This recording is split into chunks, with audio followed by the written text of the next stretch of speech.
What's going on, everyone? Welcome back to another episode of the JT Sports Podcast. I'm your host, JT. We're back at you guys again. We had some technical difficulties with the previous two live streams, but it looks like we finally got things going now. On this episode, I'm really excited to talk about these upcoming topics, man. The New York Jets are going to be featured on Hard Knocks. We're going to get to see Aaron Rodgers and how he's going to be handling his situation in the Big Apple behind the scenes. And then I got to give my thoughts on the 49ers quarterback controversy again, man, because I've been going back and forth with a lot of people on social media, and I really don't understand why people are considering this situation a controversy when the answer is pretty obvious who should be starting. Anthony Richardson is getting overdrafted in fantasy football. I was doing a fantasy football draft a couple of nights ago this past weekend, right? And I was expecting Anthony Richardson to be available around round 8 or 9. There are people out there drafting Anthony Richardson in round 4 or 5. He's going like a QB8, QB9. And listen, I have a lot of confidence in Anthony Richardson going into this year, but from a fantasy football standpoint, it's a huge risk making Anthony Richardson your QB1. So I'm going to explain to you guys why Anthony Richardson is being a little bit overvalued by the fantasy football community. The Texans or the Colts, which team is going to be better this season? Could the Steelers win the AFC North this year?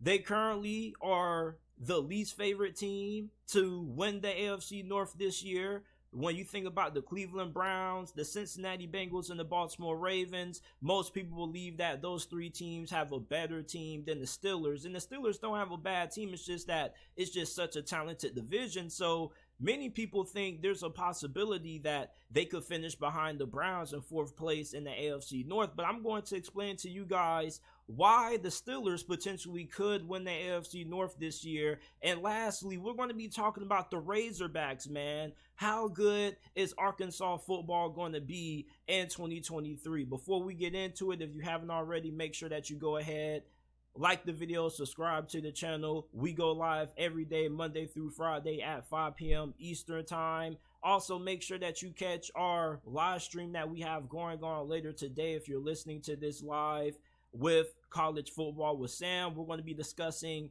Big Ten football, Georgia's potential three-peat, and potentially what could be the implications if Ohio State loses 3 straight to Michigan. So make sure that you guys go ahead and tune in for that one. Listen to the podcast, available on all podcasting platforms. We're not just on YouTube. You can find us on Apple, Google, Spotify, Amazon, wherever you get your podcast from. You can find the JT Sports Podcast, and make sure that you leave us a 5-star review. We're trying to get to 100 5-star reviews before the college football season and NFL season kick off. So go ahead, if you support the channel, give us a 5-star review. All you got to do is go to whichever podcasting platform you use, Apple or Spotify, type in the JT Sports Podcast, and it will pop up. Or you can go down to the description down below, scroll down a little bit, and there will be the links to the Apple and Spotify versions of the podcast. The New York Jets are going to be featured on Hard Knocks this year, and I'm going to be telling you guys some things that you need to be paying close attention to during this year's edition of Hard Knocks. Now, obviously, the first one is going to be Aaron Rodgers. Everybody knows that Aaron Rodgers is one of the best quarterbacks to ever play this game, and it's going to be a little odd watching him suit up for a different team this season. And plus, he's also going to have a different number. But I'm interested in seeing how he's going to be responding to this adjustment behind the scenes, because you know Aaron Rodgers is really unique. He has a really unique outlook on life and some really interesting perspectives on a lot of different topics. And I think that the young roster has gravitated towards Aaron Rodgers. We've been hearing a lot of great things about his relationship and the development that he's making with these receivers. And these players wanted Aaron Rodgers. Like, they was really happy when Aaron Rodgers got traded to the Big Apple. So in Hard Knocks, I want to see how Aaron Rodgers is when the lights are off. even though the lights are going to be following him around with the camera crew. But you guys get what I'm trying to say. I want to see who Aaron Rodgers is more off the field, because we really don't get to see how he goes about his every day-to-day routine, how he wakes up in the morning, what he does. So I really want to get a personal perspective about Aaron Rodgers' life. Maybe the media would change their narrative about Aaron Rodgers. So I want to see how Aaron Rodgers is handling this adjustment, going from a small market to a big market, from Green Bay, Wisconsin to New York. So the next thing is that Breece Hall, remember him? He was probably the best rookie running back in the league prior to tearing his ACL, and a lot of us fantasy owners, we were really hurt when it happened. So I want to see if Hard Knocks is going to put a lot of camera time on Breece Hall making his recovery from that ACL injury, because it's not like Breece Hall is just this no-name anybody. It's like this dude was going off last year. He was about to win Offensive Rookie of the Year. And then he ends up tearing his ACL, missing the remainder of his rookie season. Like, we got to see how Breece Hall is coming when it goes to his recovery, man. Because running backs coming off ACL injuries, sometimes it could take them a year or two to get back to what they used to be. You know what some people say? You're never the same when you come off an ACL injury. Adrian Peterson is the only anomaly. So we got to get some camera time, and we need to see Breece Hall and how that rehab is going with that ACL injury. Next up is going to be Sauce Gardner, man. Everybody loves Sauce Gardner. Even though if you're a Seattle Seahawks fan, you probably don't like Sauce Gardner because you feel like Tariq Woolen got robbed. But Sauce Gardner is a very entertaining personality. I be watching a lot of his streams on Twitch when he be playing NBA 2K and GTA 5. So Sauce Gardner, you know, he's been getting a lot of praise and a lot of hype from the media, well warranted this offseason. But there's people who are trying to put him up there with the greats like Champ Bailey and Richard Sherman. So the hype for Sauce Gardner has been high for any cornerback that I can remember in all my years watching the NFL going into their second season. I mean, he could have a great rookie season and then fall off for all we know. Not saying that's going to happen, but I'm just saying, like, this man has only played one season as a cornerback, and we already trying to put him up in conversations about the greats. I saw one of those start, bench, and trade graphics that they be making on Instagram, and it was like start, bench, trade, Richard Sherman, Champ Bailey, and Sauce Gardner. And I'm just looking at this like, what is this? Sauce Gardner should not be up here. Like, I get it. He had a great rookie season, but we got to chill. Like, we got to let him earn a little bit more of his reputation. We know he's one of the best cornerbacks going into this season, but to start trying to call one of the GOATs, one of the best to ever play, we got to slow down. He needs a little bit more time, but I want to see Sauce Gardner and how his personality is when he's interacting with his teammates during training camp. Now, this is one of the second biggest ones outside of the Aaron Rodgers one. We got to pay attention to the offensive line.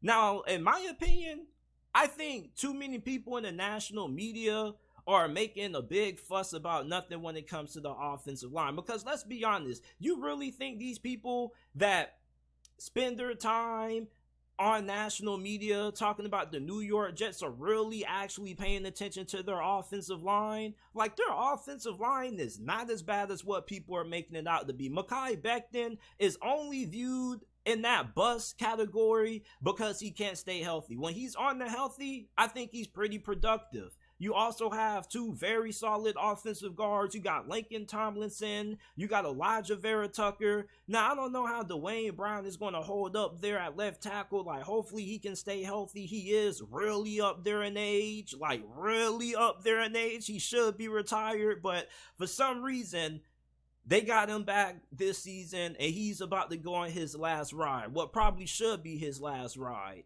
And then you got rookie center Joe Tippmann. Now, Joe Tippmann is a guy who, if you're a Jets fan, other than Aaron Rodgers, you really need to be paying attention to. And I really hope that they key in on Joe Tippmann. And if you're a member of the Hard Knocks production crew and you're watching this, you need to make sure that Joe Tippmann can get some time on camera. The reason why is because he's the rookie center for the New York Jets, and they drafted him in the second round from this past year's NFL draft out of Wisconsin. And if you guys keep up with the draft and college football a little bit, you know that Wisconsin is the gold mine for great offensive linemen. And if the New York Jets are going to be able to not just make it to the playoffs, but also win the Super Bowl, they need to have a great offensive line. And Joel Tippmann is going to be the key to that. Why do I say that? Because centers, normally if you have a great one, you have a good offensive line. Prime example, the Philadelphia Eagles with Jason Kelce. He's one of the greatest centers to ever play this game. Still the best center in the NFL. And the Philadelphia Eagles have the best offensive line in the NFL. So most times when you have a great center, your offensive line ends up being great too. Remember when the New York Jets used to have Nick Mangold as their starting center at one point? They normally had pretty solid offensive lines. So if my guy Joe Tippmann ends up having a really good season this year, this New York Jets offensive line is not going to be a concern. So I want to see Joe Tippmann on camera, and I want to see how he's going to be adapting from going to Wisconsin to now getting drafted and having to play in the pros. And there is a lot banking on Joe Tippmann this year if he ends up getting the starting nod. Like, if he's not good, this offensive line is not going to be as good as what it could be with a great center. Now, Robert Saleh, he's the next person that I'm going to be interested in seeing how he looks on Hard Knocks, man. Because one thing about Robert Saleh, this dude is a fantastic motivator of men. He's a great leader. And he's one of those coaches who knows how to get you excited for a game. And he knows how to get your adrenaline flowing. And I think that he handled the Zach Wilson situation pretty well. Because with the Zach Wilson incident, he could have potentially ended up losing the locker room. So the way that he handled it, the way that he was still able to get this team to play well, despite the Zach Wilson incident and having to, calm some players down, I think this dude is a pretty good coach. He kind of reminds me a little bit like Mike Tomlin. So I want to see him on Hard Knocks because he has one of the toughest jobs in all of sports this year. You got to deal with Aaron Rodgers, the media attention that comes with him. You're in the Big Apple and you're on the hot seat. Because Robert Saleh is going into year 3. And with him going into year 3, he has yet to make it to the playoffs. And this is the year that the New York Jets not only need to do that, but I'm pretty sure people are expecting them to do a little bit more than just make it to the wild card round. And if he doesn't end up succeeding this year, this is probably it. Like, let's just be honest. They done missed on Zach Wilson. And normally when you miss on a quarterback in the draft, it sets you back a couple of years. And it normally results in coaching staffs like Robert Saleh, who are young and haven't really been in the league all that long. It tends to them ended up getting fired because regardless, you got to have a solid quarterback in this league. And if you draft one, you got to make sure he's good because if he's not, you end up losing your job most times unless you're able to get a guy like Aaron Rodgers. So for Robert Saleh, there's a certain pressure that comes with coaching a guy like Aaron Rodgers. And at the same time, it's going to be a lot of pressure on him just for the fact that he has to perform. He needs this to work. Because what if Aaron Rodgers isn't the same player that we thought he would be? Most of us who are optimistic about the Jets expect Aaron Rodgers to bounce back. And last year was just an anomaly. Now, are the Jets probably going to get the Aaron Rodgers that won back-to-back MVPs? I don't know. But with Robert Saleh being the head coach, he probably is going to be able to get Aaron Rodgers motivated, and I want to see how he interacts with Aaron Rodgers. Because I don't really feel like Todd Bowles and Tom Brady last year really had good interactions on the sidelines. I didn't really see them talk all that much at all, and at least in my opinion. So when I look at Robert Saleh, I want to see how he's going to handle the high expectations and all the media attention. And lastly, I got to see what the hell Zach Wilson is going to be doing, man, because this dude went through a lot last season. A lot. I mean, he got booed by the fans on Thursday Night Football. Do y'all remember that? And you got to remember that Zach Wilson went from dominating that BYU to struggling his last couple of years. And one thing about that New York media, it can really get to a guy mentally like Zach Wilson. This dude is young. So them drafting Aaron Rodgers isn't just for them to optimize their opportunity to win, but it's also to give them a little bit more time for Zach Wilson to improve. Let's face it, Zach Wilson was never supposed to start week 1. At least he didn't look like he was capable of being the starting quarterback in the league, at least from what we've seen the last couple of years. So hopefully, Zach Wilson develops, and this is a good opportunity.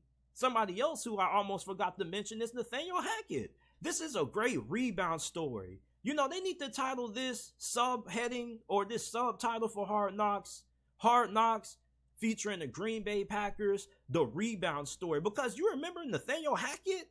Nathaniel Hackett, we talk about what Zach Wilson went through. Nathaniel Hackett, man.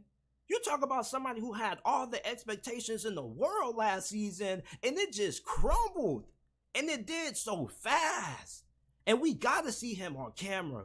And we need to get some interviews from Nathaniel Hackett, because last year he looked dejected. When he got hired by Denver, the first couple of practices that they were showing on social media, he was full of nothing but energy.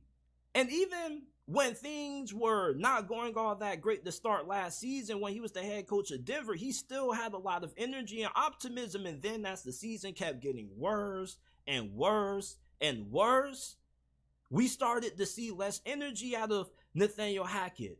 So Nathaniel Hackett, this is a rebound story for him. And not just a rebound story for him, but a rebound story for Aaron Rodgers, coming off that season that he did last year. So we got to see Nathaniel Hackett on TV. We got to see Nathaniel Hackett and Aaron Rodgers' relationship, because everybody said Aaron Rodgers and Nathaniel Hackett, they are really good friends, so they should have great chemistry. They should understand what each and one of them each other want from one another. So I want to see Nathaniel Hackett on Hard Knocks. You guys think they're going to pay attention to an offensive coordinator?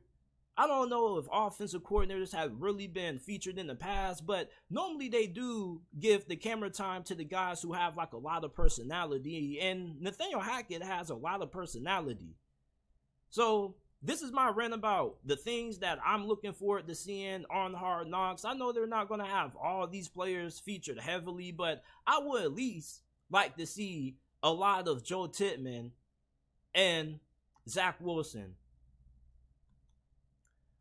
The 49ers quarterback controversy, man, is something that a lot of people are still going to keep talking about until we finally get to see who ends up being the better quarterback for a legitimate span of time. Because I don't get why people can't understand that Brock Purdy simply is the best quarterback that the 49ers have on their roster.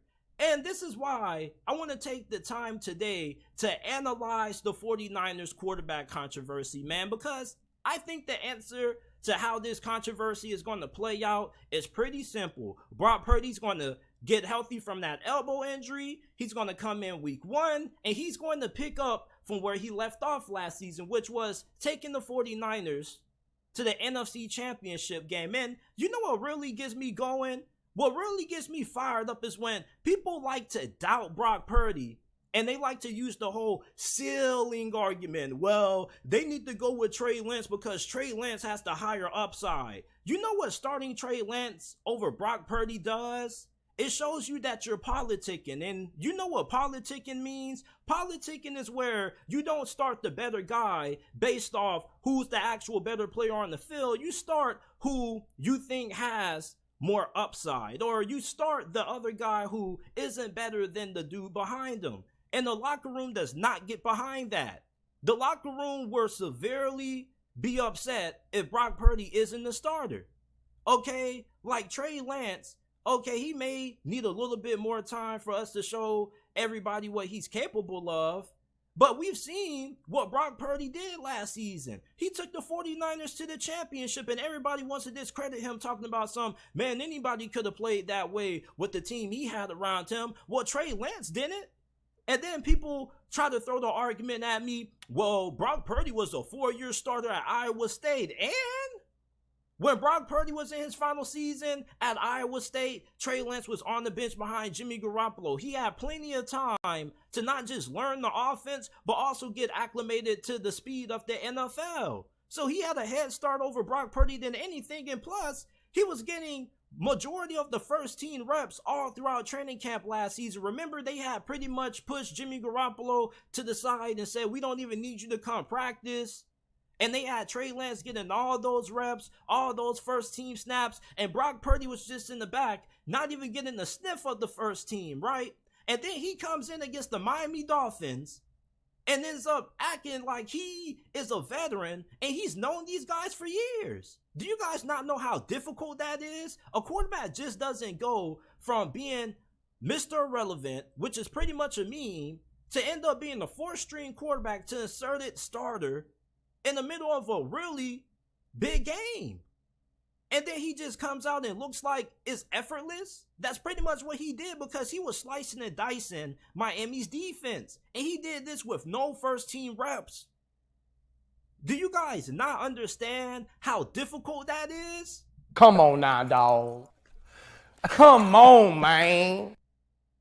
This man outplayed Trey Lance in 2.5 games of football.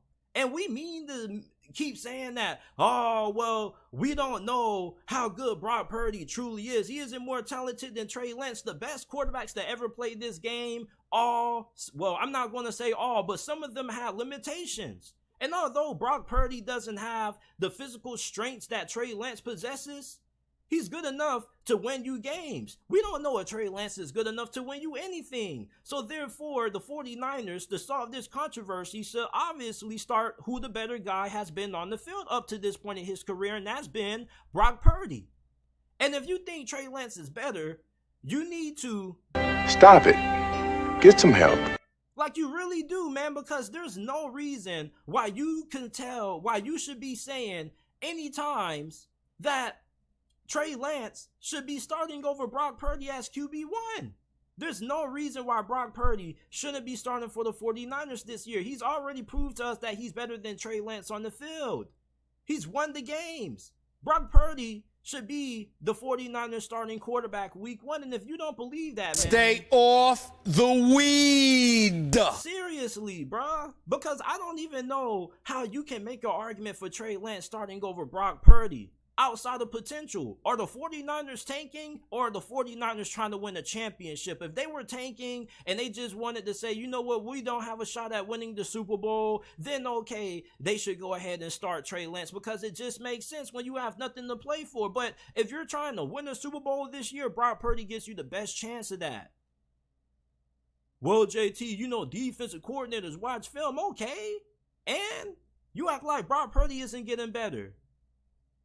Who right now has looked like the better quarterback for the 49ers? Trey Lance or Brock Purdy? Brock Purdy.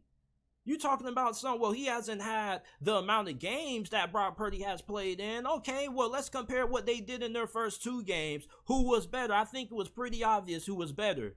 And it was even more impressive that Brock Purdy did it on a short notice. That's the sign of greatness, when you can just get called on in high pressure situations and deliver like the way he did. He was their 3rd string quarterback, man. Their 3rd string quarterback. He was Mr. Irrelevant. Nobody was expecting anything out of him. Now, they do got Sam Darnold looming in the background. And let's say Brock Purdy isn't ready to go week 1, or something unfortunately does happen to Brock Purdy where he has to miss some time. The rumors floating around say that Trey Lance is behind Sam Darnold on the depth chart. And I was going back and forth with one of my homies, Juice, and he was like, man, I don't know why they got Sam Darnold over Trey Lance. Well, I think it's pretty obvious why those rumors are coming out, because Trey Lance hasn't been better than Sam Darnold so far. Now, both of them have been splitting the first team reps 50-50, but what the reports say is that if the season was to start right now, Sam Darnold would be the starter.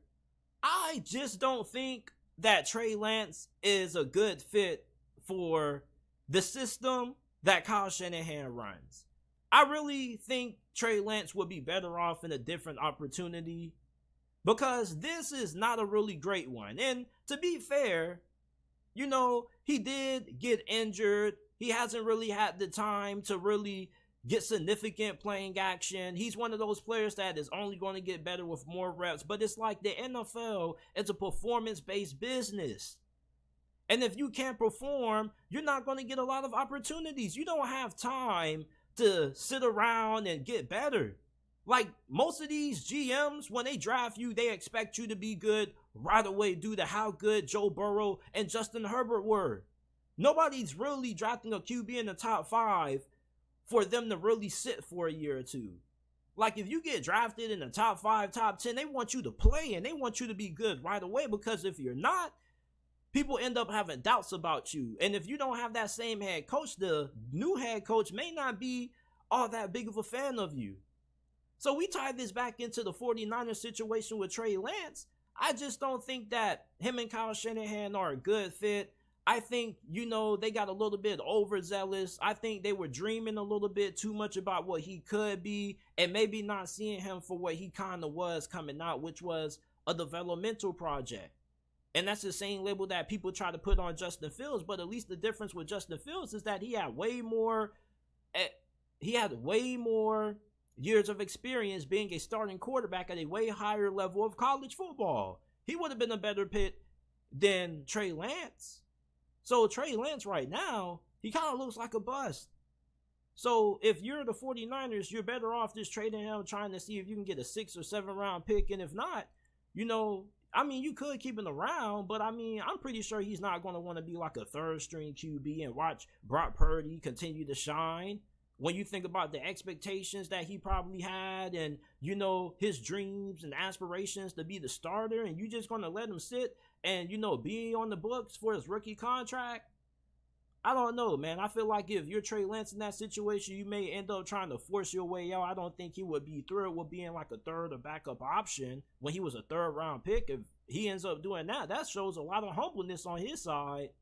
But for the 49ers, I feel like you got a diamond deep in the rough and Brock Purdy. I watched a lot of Brock Purdy when he was playing for Iowa. That dude is solid. For real. Like, when they drafted Brock Purdy, I said that was a perfect fit. And I had him on my top 10 quarterbacks rankings. People keep saying that a lot. They keep saying, oh, you got Brock Purdy on your top 10. Like, Brock Purdy is a serviceable QB. He's really good. If you are asking him to operate the offense that normally is dedicated on the short and intermediate passing game, which he does very well, and he also is very accurate in the short intermediate passing game. He's a good enough athlete where he can extend plays, pick up yards with his legs, but also he has really good ability to move his arm and throw his arm from different angles. So I think that Brock Purdy brings a lot to the table that a lot of people are overlooking. So I expect Brock Purdy to be the starting QB. I don't know too much about Sam Darnold, honestly. I think that Sam Darnold is a capable backup. Maybe in the right situation like this one, he can be a serviceable starter.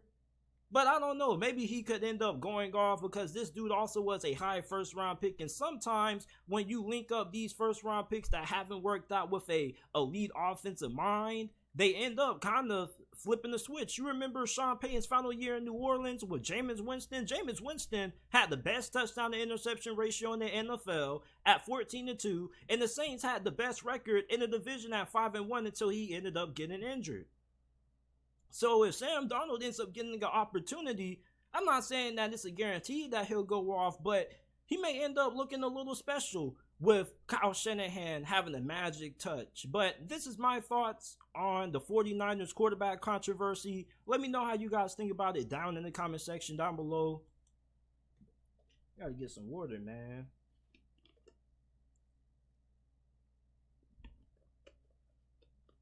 I can't believe there are still people overlooking Brock Purdy, bro. Like, what does Brock Purdy have to show you that he actually can play in the NFL? Like, the small sample size that we saw last year, at least to me, was enough to show us that Brock Purdy can actually play. You don't really know what his ceiling is. If his ceiling is taking the 49ers to the NFC Championship, then I think that's good enough.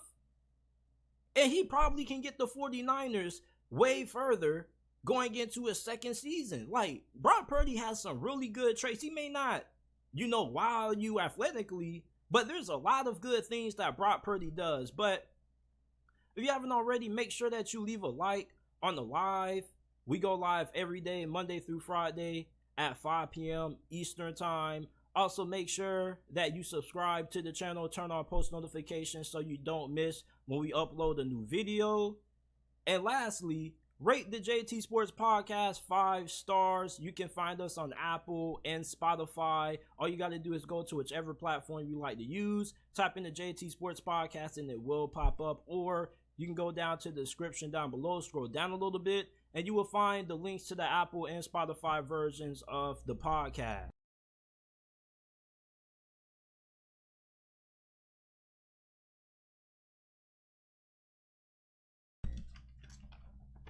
All right, man.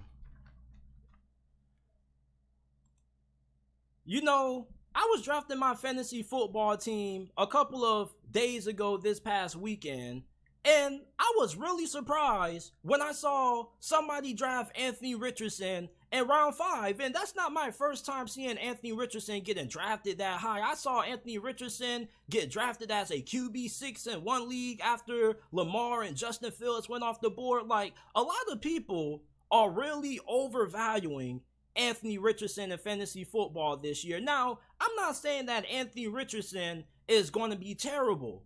All I'm saying is that if you're going into this season with Anthony Richardson being your QB1 in fantasy football, you are playing a really, really risky game.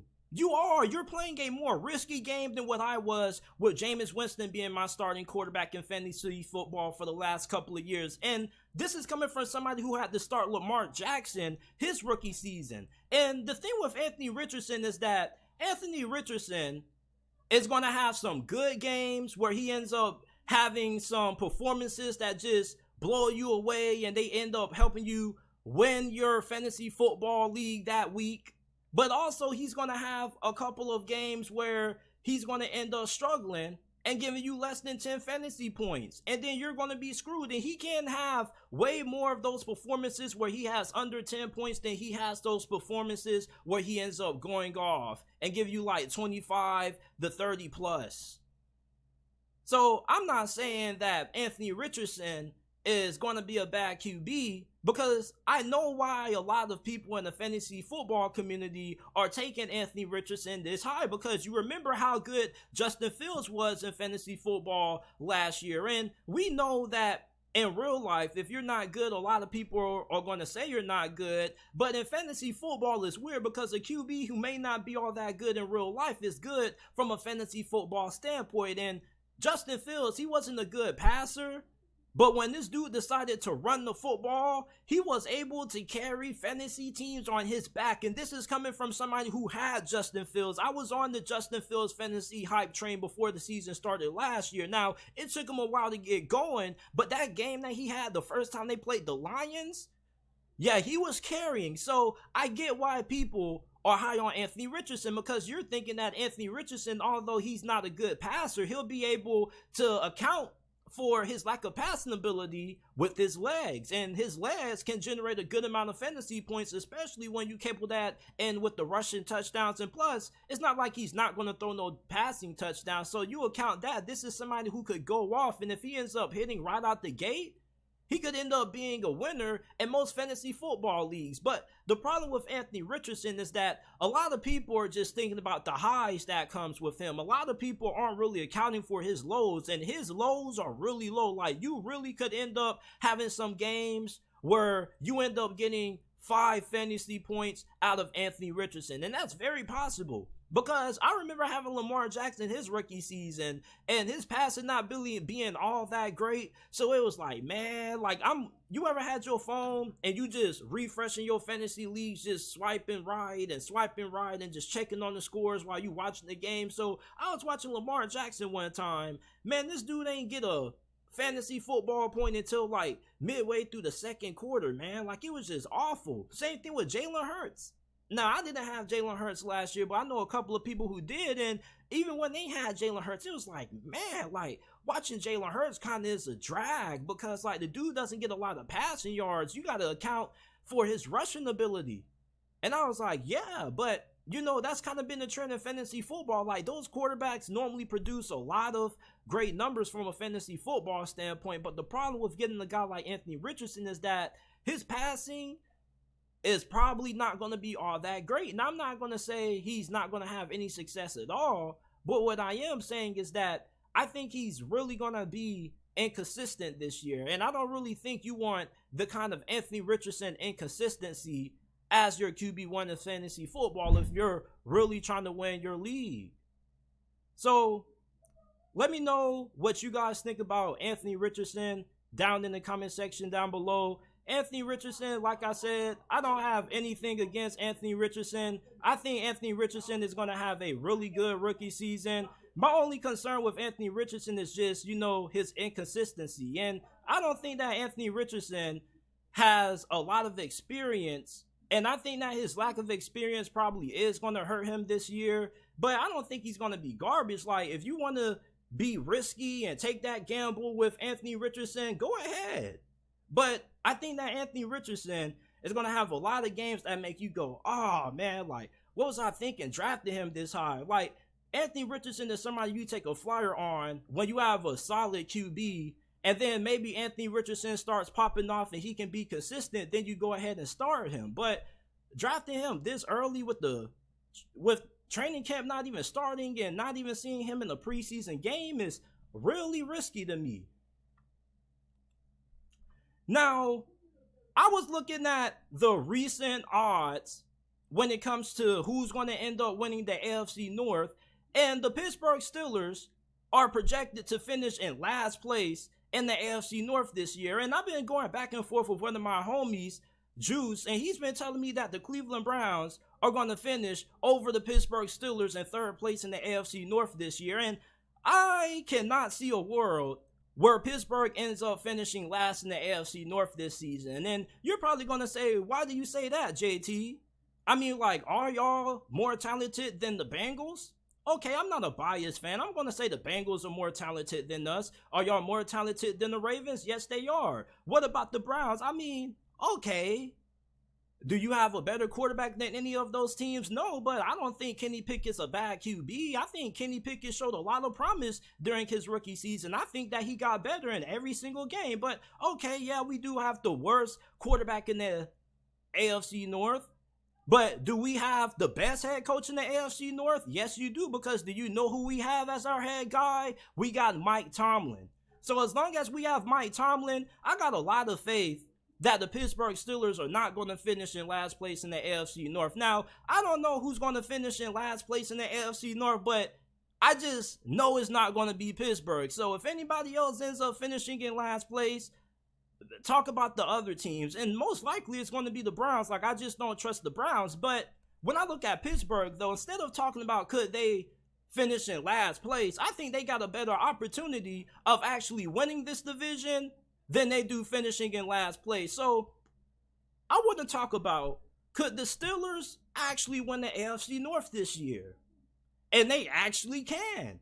And you got to remember, just because I'm a Steelers fan, I'm not one of those always overly optimistic fans that you hear during the offseason that always tell you that their team is going to win the Super Bowl every single year and they never do. I'm a realistic fan, and I don't really talk about the Pittsburgh Steelers like that, and when I talk about other teams, I am non-biased, because I could easily, make a lot of jokes and trash the Cincinnati Bengals and the Ravens, but I'm a non-biased fan. I'm just a fan of football, but I always love and support my black and gold. And this year, this is probably one of the most talented Steeler teams that Mike Tomlin has had in recent memory. The Steelers are going to have a really good offensive line this year. Do you guys know what they're calling Pittsburgh's offensive line? They're calling it the picket fence. They got two really good offensive linemen from Philadelphia. They drafted Broderick Jones in the first round from this past year's NFL draft. Like, do you guys know how much of a human wrecking ball Broderick Jones is? Like, if you're a linebacker or a defensive back and Broderick Jones is coming at you, he's probably about to annihilate you, fam. So the Pittsburgh Steelers are going to have a really solid offensive line. And Kenny Pickett, like I said, I think he's going to be pretty solid this year. Okay, you can say he's the worst QB in the AFC North right now, but Kenny Pickett is going to play at a good enough level for Pittsburgh to be a really good team this year. And you got to remember, outside of his first 4 games, this dude didn't make any mistakes really ever. A couple of his other 2 interceptions were like rookie mistakes that you normally see rookie quarterbacks make when they try to make a play that isn't there. But outside of that, you know, Kenny Pickett was really good at winning games late when they mattered. You look at his comeback that he had on Christmas against the Las Vegas Raiders. You know, I was really impressed with how he performed during that drive. And you know, although he didn't really have the greatest game, I feel like he came through when it mattered the most. And that's a big thing that I like about Kenny Pickett. You know, Kenny Pickett in the big moments last season, if you watched every Pittsburgh Steelers game, you know that it wasn't about how he started the game. Every time the game was on the line, he came through and his play elevated. So I think that there's a good chance that the Pittsburgh Steelers could win the AFC North this year, just strictly based on the fact that if Kenny Pickett can build on how he played during the end of last season, I think that the Steelers are going to have a chance to compete with the Baltimores and the Cincinnatis in the AFC North. And then you look at the fact that the Steelers outside of QB, they're pretty good at nearly every other position. Like every other position you can say is just as good or better than, you know, the Baltimore Ravens and the Cleveland Browns. You look at the Steelers receiving core, you trade for Allen Robinson, then you got George Pickens, and even if you're a Ravens, Bengals, or Browns fan and you're listening to this, man, like, you gotta give credit to the Pittsburgh Steelers wide receiving core, man. Like, which other team in the league develops wide receivers at the rate that the Steelers do? Nobody else, really. So I personally would take a George Pickens, Deontay Johnson, and Allen Robinson trio over Zay Jones, OBJ, and Rashad Bateman. We don't know if OBJ is even going to be able to stay healthy, and same thing with Lamar Jackson. We have concerns about his health. So when you look at the Pittsburgh Steelers wide receiving core, yeah, you like what the Baltimore Ravens have done, but the Steelers are better when it comes to their wide receiving core. Now, Cincinnati, okay, we know Cincinnati got it, but what about the Cleveland Browns? Outside of Amari Cooper, we don't know who's going to be the second consistent option in the passing game for them. Now, they do got Elijah Moore, and they do also have a young receiver out of Tennessee that they drafted this year, and Cedric Tillman, and Donovan Peoples-Jones could end up breaking out this season, but there's not really a lot of proven consistency there at their wide receiver position. And for Pittsburgh, you also have a really good group of tight ends. Now, Pat Freiermuth is a guy who a lot of people have been high on ever since he came out of Penn State. And I think that this could finally be the year that he ends up being a Pro Bowler. I think that he's going to be the safety blanket over the middle and third down situations for Kenny Pickett. And when you look at the other tight end groups in this conference, I think they're pretty good, even though I think we would take Pat Freiermuth over Irv Smith. And David Njoku, I haven't really seen him shown anything ever since he was drafted in the first round. I mean, he's had flashes, but, you know, not really anything that you expect out of a first-round pick at the tight end position. You're expecting pop. And I haven't really seen any pop out of David Njoku. So I would take Pat Freiermuth over David Njoku. And then Mark Andrews, I'm not going to take him over Mark Andrews, but I think Pat Freiermuth is the second best tight end in the league. Well, in the AFC North, excuse me. So when I look at the Steelers and what they have at their skill positions and at tight end, I think you can make the argument that they're up there in talent with any other team in the AFC North. And you look at running back with Najee Harris. Najee Harris has been one of the more productive running backs in the league. Now, I don't think he's a top 5 back, but I definitely think he deserves top 10 consideration. Najee Harris, ever since he's been drafted, he's been nothing but consistent. Now, last year wasn't really all that great due to the fact that the offensive line was probably the worst that has ever been in Pittsburgh. But I think that Najee Harris still had a really good season in his second year. There's a lot of running backs that fall off in their sophomore years. And Najee Harris, he's also really good catching the football too. So Najee Harris, I'd probably say he's the best running back in this division. Who in this division are you putting over Najee Harris? I mean, you ain't going to put anybody on the Ravens over them, even though they got a good group of running backs, but nobody on Najee Harris level. The Cincinnati Bengals, I'll argue that Najee Harris is better than Joe Mixon. And then Nick Chubb. Okay. I'll give y'all Nick Chubb. I was messing up putting Nick Chubb over him. But outside of Nick Chubb, he's the second best running back in this division, and it's not really close. And some people may argue that he isn't too far off from being on Nick Chubb's level within the next couple of years. So the Steelers, from a personnel standpoint, with what they have in the passing game, they got plenty of weapons for Kenny Pickett to succeed this year. Now, you look at their defense, we already know that the Steelers have one of the best defenses in the NFL. You already got TJ Watt and Cam Hayward, who are the two best players on the defensive side of the football at their respective positions. And then also, you have somebody who I feel was really underrated in his impact last year, and Larry Ogunjobi. Larry Ogunjobi was really productive for Pittsburgh when it came to getting pressure up the middle, and I don't really feel like enough people give Larry Ogunjobi the recognition that he deserves. So the Steelers got a really good defensive line. You also got Alex Highsmith, who broke out last year. He had 14 sacks. And then you look at the cornerbacks that you bring in. Now, I'm not high on Patrick Peterson, but if he's playing in the slot, I think he'll be okay there. Joey Porter, hopefully he ends up being the dog. And then you got Levi Wallace, who is pretty good. And then you got Mika Fitzpatrick and Casey in the back end. So I think that the Steelers got enough talent to win the AFC North. Outside of QB, you can argue that Pittsburgh is up there with any other team in this division at most positions. Like, even that running back, it's not like Najee Harris is a bad running back. Like, he definitely could be considered a top 10 back. I don't think I'm tripping on that, but I'm just saying, the Steelers got a better chance at winning this division than they do than finishing last in the AFC North, man. Like, a lot of people are really overlooking the Pittsburgh Steelers this year, but you know, it's nothing new because people are always overlooking the Pittsburgh Steelers every single season. I don't think the Pittsburgh Steelers have been expected to do anything special ever since, 2017. And then ever since 2017, that's where things kind of have not really been up there from the usual expectations that people normally used to have about Pittsburgh prior to those years. But I think that Pittsburgh has a lot of talent, and this is one of the best rosters that the Steelers have had this year. So I think the Steelers could most definitely win this division, and I'm not the only person who said this. I remember a couple of other people who I've heard, even in the national media, who said that the Steelers possibly could win the AFC North. Now I want to segue to this.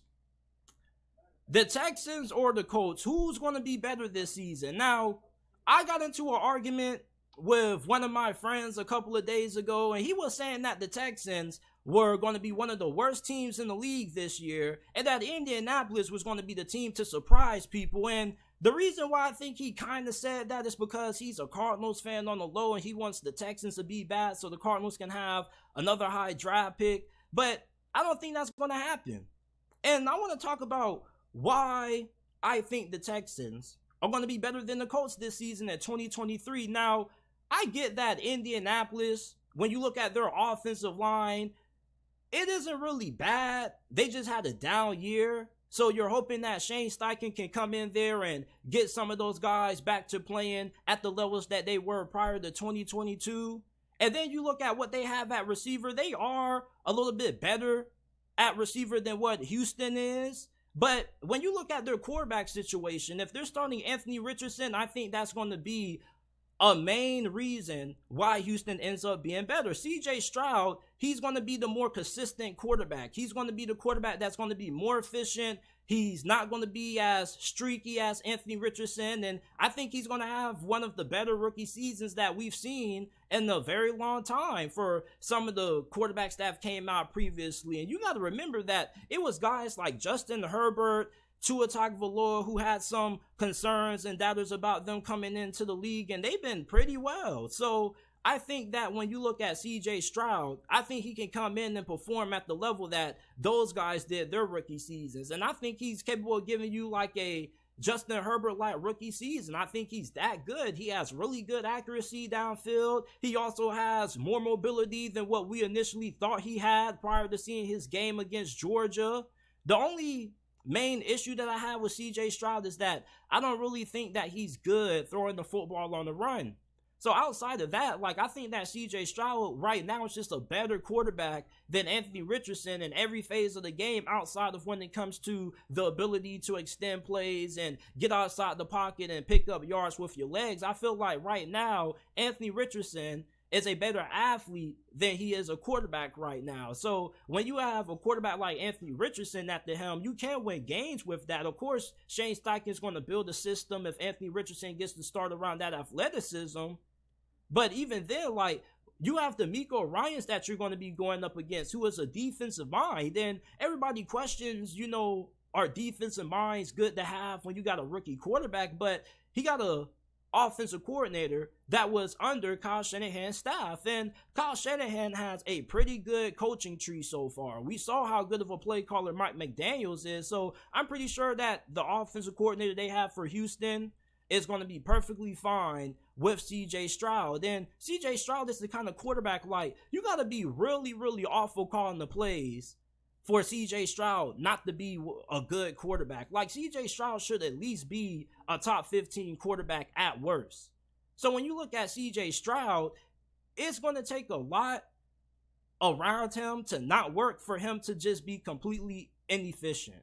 And when you look at Anthony Richardson, like, there's just going to be moments where he's just going to be inefficient because he doesn't have a lot of experience and he still has a good amount to work on when it comes to his passing. Now, he isn't going to be as bad as what a lot of people expect, but I think that Anthony Richardson is going to be one of those QBs that if he has to throw the football more than 18 times in a game against you, you're looking at that and you're licking your chops. Because the Indianapolis Colts are going to be in trouble. If Indianapolis is a team that gets down early and they got to start throwing the football and they got to abandon the run game like more than what they would like to, then Indianapolis is going to be put at a disadvantage with Anthony Richardson because he's not that great of a passer right now in his career. Now, like I said, I don't think he's going to be bad. I don't think he's going to be dirt awful, but I'm just saying there's a certain level of inconsistency that comes when you have a guy like Anthony Richardson at quarterback. We saw the growing pains with Lamar Jackson his rookie season. We seen them with Jalen Hurts his second season, his first year under Nick Sirianni and Shane Steichen. And we saw that last season with Justin Fields. So it's like, you know, these mobile QBs, even though they have great potential to be dynamic dual threat QBs, they normally tend to struggle the first couple of years into their career as they progress as passers. So I think that it's going to take at least a year for Anthony Richardson to get to a consistent level where he's a respectable passer every single game. So when I look at the Houston Texans, them having the guy who's going to be more consistent at QB, I don't think their offensive line is that bad. I think their offensive line is pretty solid. And they got a really good running back in Dameon Pierce. He was one of the best rookie running backs in the league last year. Now, he ain't nothing like Jonathan Taylor, but I think that Indianapolis is probably going to be a little bit more flashy than Houston. But I think Houston is going to be the more productive offense this year. And when you look at these defenses, now Indianapolis has a really good defensive line. You got Kwity Paye, you got DeForest Buckner. We also can't forget about Darius Leonard, one of the best linebackers in the league. But I don't really like their secondary. I think their secondary is pretty questionable. You got Julius Brent out there, and he could end up going off, but I think he could end up struggling at times. He is somebody who is kind of a little bit handsy. He is prone to get some pass interference calls there. So I think when you look at the defense that Houston is going to have this year, I think they're going to have a top 10 defense. And you may be like, JT, you're crazy if you think that Houston's going to have a top 10 defense, man. Damn! But I think that Houston, their defense with DeMeco Ryans being at the helm, I think is going to be drastically improved. You got a really good secondary. You got Jimmy Ward, Jalen Petrie. That's going to be one of the best safety duos in the NFL. You got Derek Stingley at cornerback. Like, he was held back by Lovie Smith and the system that Lovie Smith had him in last season. Plus, he had some injuries that he was dealing with. Now, I don't think their pass rush is going to be as good as what Indianapolis is. But you do have Will Anderson, who is a guy who's expected to come in and have at least 7 to 8 sacks his rookie year. Now, I don't think he's going to come in and give you Nick Bosa as a rookie. You hope he ends up doing that, but I think he's more somebody who's going to come in and give you 7-8 sacks as a rookie, which I think would be pretty solid. They also have Jonathan Gennard, somebody who had a really good season in 2021, but last year he dealt with injuries and he was just held back by the lack of coaching. And then I think that this linebacking core is going to be pretty solid. You got Corey Littleton and Denzel Perryman. Denzel Perryman has been playing some of the best football of his career over the last 2 years, previously being a Pro Bowler not too long ago with the Las Vegas Raiders. And Corey Littleton, I think he played pretty solid last year. So you got DeMeco Ryans, somebody who played linebacker, somebody who played that position at one of the highest levels in the league. I think that Houston's linebacking core is going to be pretty solid this year. And when you look at Indianapolis defense, I really think they're going to struggle when it comes to their secondary. I think that Houston, although they're not as talented as Indianapolis up front, I do give Indianapolis the advantage there. I think that they're going to be better at every single other position than Indianapolis this year. And I'm not just talking about single player performances. Like, we know what Darius Leonard brings to the table, but I don't think they have another good linebacker outside of him on their roster right now. So overall as a team, I think that Houston is going to be better than Indianapolis. I think that with DeMeco Ryans being a defensive-minded coach, they are going to have the best defense in the AFC South, which is going to give teams like the Jaguars problems. Anthony Richardson is going to struggle if, DeMeco Ryans ends up being able to implement everything that he wants to implement during his first year. And when you got a defensive-minded coach and you're in the division with a lot of young QBs like Anthony Richardson, you're kind of licking your chops because Anthony Richardson is a guy who still is learning the game. So if you can throw like some really complex looks at him, you can have a game where he just ends up struggling. And you're a divisional foe, so you get to play them again. So you get an opportunity that if you're the DeMeco Ryans, you potentially could have 2 wins if Indianapolis ends up being the week 1 starter, because it's going to be hard for him being able to have success against a DeMeco Ryans coach defense that's going to be able to throw a lot of different things at him from a pre-snap standpoint. And then you look at the Jacksonville Jaguars. I still think the Jaguars can win this division, but I think the Texans can end up being the second best team right behind them. You got a team that's going to be really good defensively. And I think for Houston, you look at the fact that you're going against a Jaguars team that they had their moments last year when they were armed, but they also had their moments where they were really streaky. And one thing about Trevor Lawrence is that sometimes he can start the game off a little bit rough.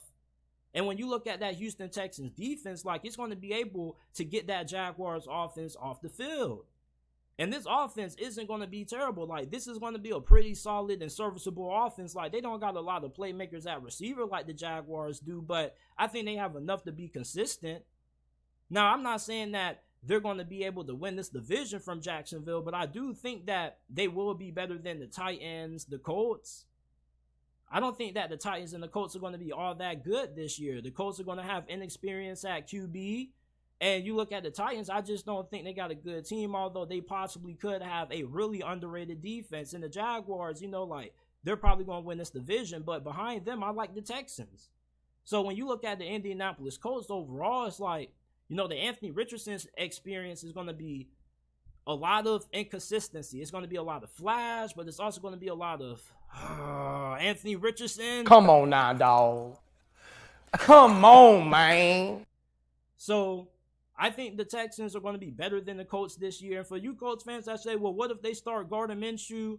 I mean, I still would like the Texans to be better than the Colts, even with Gardner Minshew. I think Gardner Minshew is a serviceable starter, but I just think with how good the Texans defense is going to be this year, that's going to be a large reason why they have so much success. Because when you have a young QB, one thing that's kind of overlooked is him having a great defense that can bail him out. Look at Kenny Pickett with the Pittsburgh Steelers last year. He threw hell of interceptions during his first couple of games, but the Steelers still had opportunities to win those games due to them being able to get the ball back to him and them saying, hey, we got your back if you make a mistake. So for the Texans, man, I think a lot of people are really overlooking this team, man. I saw somebody on Twitter the other day say that he thinks that the Colts possibly could be a playoff team. I was like, what? Come on, man. Stop it. Get some help. Come on. The Colts, if they end up making it to the playoffs, I won't know what to believe anymore. Honestly. Now, the last thing I want to talk about is this. You know, the Arkansas Razorbacks last year, they went 7-6. Now, I thought that this team was going to be the biggest sleeper in the SEC last year, and they weren't. But they had a lot of things that they were dealing with. They had injuries. They also ended up losing 2 of their coordinators during this offseason. So, I think for Arkansas this year, they're still capable of being the team that can win 9 to 10 games. You know, I do like the fact that they bring in Dan Enos as their offensive coordinator, and turns out he actually was their offensive coordinator before, years prior. And when Dan Enos was in his first stint as the OC for the Razorbacks, they had some of their best offenses in program history under him. And for the offensive talent that they have going into this year, I think it's pretty good. You know, one of the biggest concerns is probably going to be wide receiver. Now, you may be a little bit iffy on the offensive line, but Sam Pittman is a really good offensive line coach, so I think that he's going to have this offensive line playing better than what it did last season. Wide receiver, they got some really good receivers out of the transfer portal. So when I look at Arkansas, from an offensive standpoint, your 2 best players are going to be Rocket Sanders and KJ Jefferson, who is one of the best quarterbacks in college football. And one thing I think that is really underrated and not talked about enough when it comes to describing how great of a quarterback KJ Jefferson is that this dude doesn't make a lot of mistakes. And when you got quarterbacks who not just are really good at, you know, throwing the football accurately like KJ Jefferson is and making plays with his legs and doesn't turn the football over, you're going to be in a lot of close games. And last year, Arkansas only won 7 games, but they could have easily won 9 or 10 of them. You got to remember, they barely lost to LSU. It was 13-10. They had that crazy upset to Liberty, and then they got upset by Mizzou 29-24. But when you look at their schedule this year, though, I do think that there are some games here that they could get some breaks and they could have things go their way.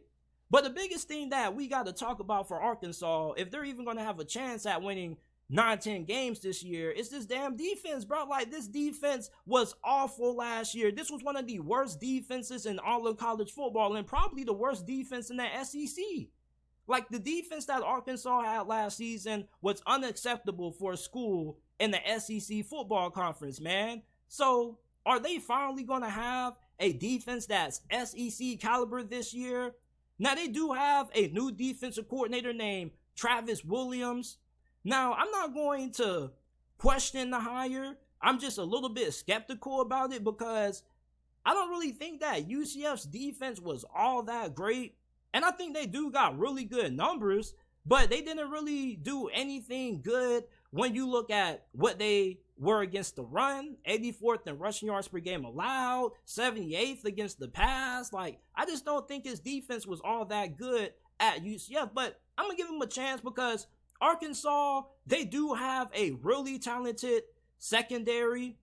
You got Dwight McGlothern, who was a SEC first teamer.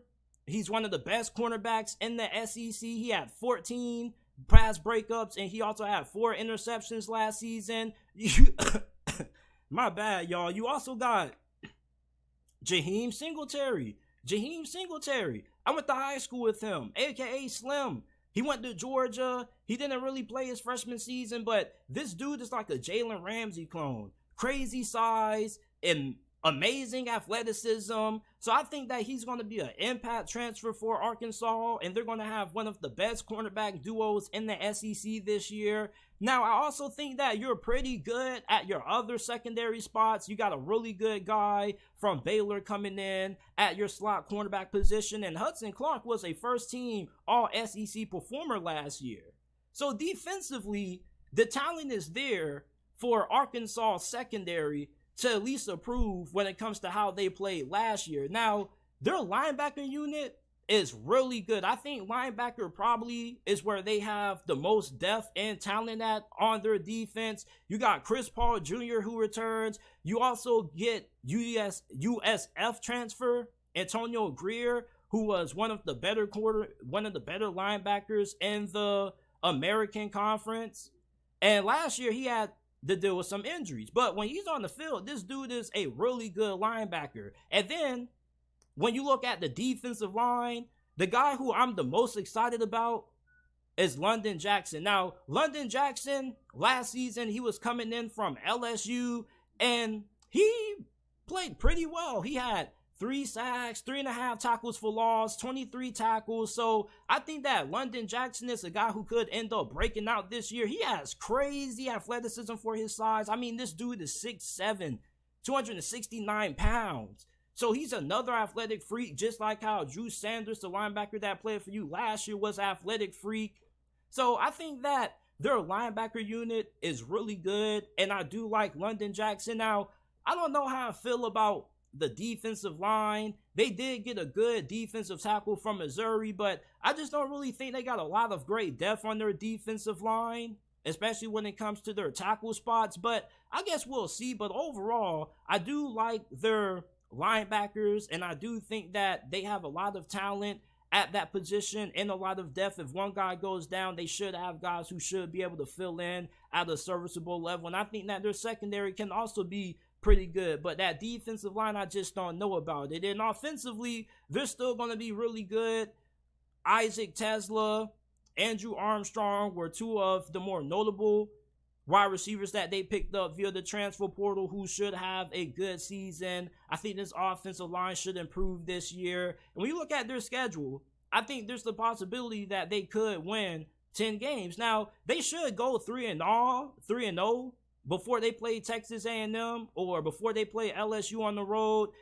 That LSU game could go either way. I don't think that LSU is at the level right now where, you know, they're going to be mounds and mounds more talented than Arkansas. I think Arkansas has a chance to beat LSU at home. You could beat Texas A&M, so I think that Arkansas is at least going to beat LSU or Texas A&M during this stretch. Then you got to play Ole Miss on the road and Alabama on the road, Mississippi State. Then you get a bye before you get to play probably the more lighter part of your schedule. You got Florida on the road, which is never easy, but Florida might not be that good this year. You got Auburn, FIU, and Missouri. So I think worst case scenario, 7 wins. Now, my actual record prediction for Arkansas probably would be 8 or 9 wins. I probably would go with 9. I think 10, probably best case scenario, will be like a dream year for Arkansas, given the fact that you got to survive that awful stretch of LSU, Texas A&M, Ole Miss, and Alabama. So if they could at least win 2 of those games, LSU, A&M, Ole Miss, Alabama, I think they would be in really good shape to win 10 games. And really, that's the only portion of the schedule where that probably could trip them up. But I think Arkansas is being really slept on this year in the SEC, man. Like, Arkansas plays a tough schedule every year, and last season they had some injuries that kind of held them back. So I'm really looking forward to watching the Arkansas Razorbacks play this year. I think that this is a team that probably could finish amongst the top 4 teams in the SEC West this year. I don't expect them to be a 7-win team this year. I definitely think with how this schedule looks this year, they're capable of winning 8 to 9 games. Dan Enos, I think he's going to be a pretty good fit replacing the former offensive coordinator that they lost to TCU. Barry Odom, he's with UNLV now. His defense wasn't really that good anyway. So I think Arkansas is going to be a team that is going to surprise a lot of people this year. But this is it for this episode of the JT Sports Podcast. I appreciate you guys for tuning in. Make sure that you guys go ahead, like the video, subscribe to the channel. We go live every day, Monday through Friday at 5 p.m. Eastern Time. And also, make sure that you go ahead and leave us with a 5-star review. You can find us on all podcasting platforms, but you can leave us a 5-star review on Apple and Spotify if you enjoyed. We're trying to get to 100 5-star reviews before the season kicks off, both NFL and college football. All you got to do is type in the JT Sports Podcast on any platform, or you can go down to the description, scroll down a little bit, and there will be the links to the Apple and Spotify versions of the podcast. I appreciate you guys tuning in. Remember that we are going live again at 10 o'clock p.m. Eastern time tonight with my guy College Football with Sam. We're going to be talking about Georgia's three-peat. What happens if Michigan beats Ohio State for the third straight season? It's going to be a good time, so make sure you guys are back with me tonight for JT Sports After Dark at 10 p.m. Eastern time.